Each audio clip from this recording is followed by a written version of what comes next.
नमस्ते दोस्तों, चलो आज कुछ अच्छा सुनते हैं। किसी ने क्या खूब कहा है कि जितना अपनी जड़ से जुड़ोगे जिंदगी में उतना ऊंचा उड़ोगे।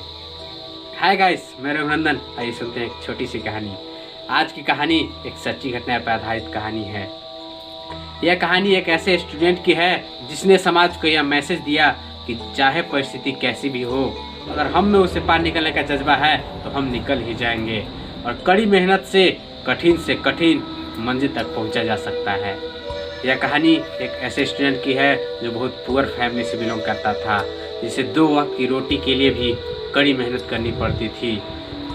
वह स्टूडेंट बहुत गरीब था, लेकिन वह बहुत खुददार था। वो अपनी स्कूल की फीस अपनी मेहनत की कमाई से भरता था।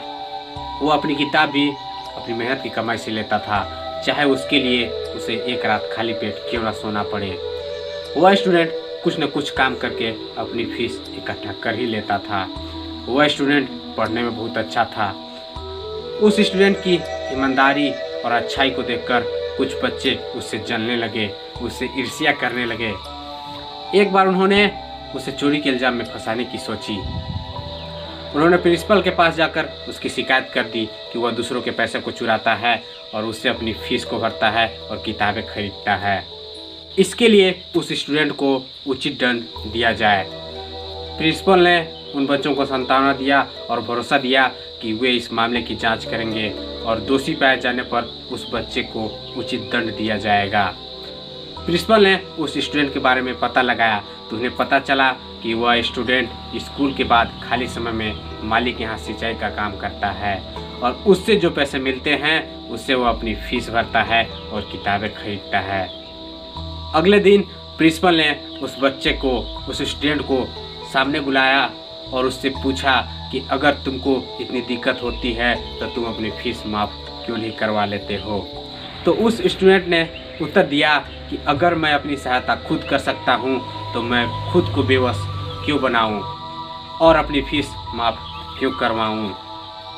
दूसरों बच्चों के माता पिता भी तो मेहनत करके ही उनकी फ़ीस जमा करते हैं, तो मैं भी अपनी मेहनत से अपनी फीस जमा करता हूँ, इसमें गलत क्या है।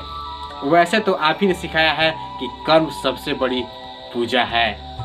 इस बात को सुनकर प्रिंसिपल का सर गर्व से ऊंचा हो उठा और उन बच्चों को शर्मिंदगी महसूस हुई जो उसकी शिकायत लेकर प्रिंसिपल के पास गए हुए थे। दोस्तों, हम बात कर रहे हैं भारत के देश गीत वंदे मातरम के रचयिता, भारत के महान लेखक बंकिम चंद्र चट्टोपाध्याय जी की, जिन्हें बाद में सदानंद चट्टोपाध्याय के नाम से भी जाना जाने लगा। सदानंद चट्टोपाध्याय पश्चिम बंगाल के शिक्षा संगठन के डायरेक्टर भी रह चुके थे। दोस्तों, इस छोटी सी कहानी से हमें यही शिक्षा मिलती है कि हमेशा इंसान को खुद पे भरोसा रखना चाहिए। सफलता पाने और आगे बढ़ने के लिए दूसरों पर निर्भर रहने के बजाय खुद कड़ी मेहनत करनी चाहिए। मेहनती और ईमानदार व्यक्ति हमेशा बुलंदियों की ऊंचाई को छूता है। इन्हीं बातों को मद्देनजर रखते हुए मैं आप लोगों से एक ही बात कहना चाहूँगा कि किस्मत कुछ नहीं होता, बस कर्म होते हैं। कर्म करते जाइए, फल की चिंता मत कीजिए, फल ऑटोमेटिक आपको मिलेंगे ही। इन्हीं बातों को ध्यान में रखते हुए मैं अपने हर वीडियो के अंत में एक ही बात कहता हूँ कि सकारात्मक सोच के साथ उठो, जागो और चलते रहो जब तक कि आपको मंजिल प्राप्त ना हो जाए।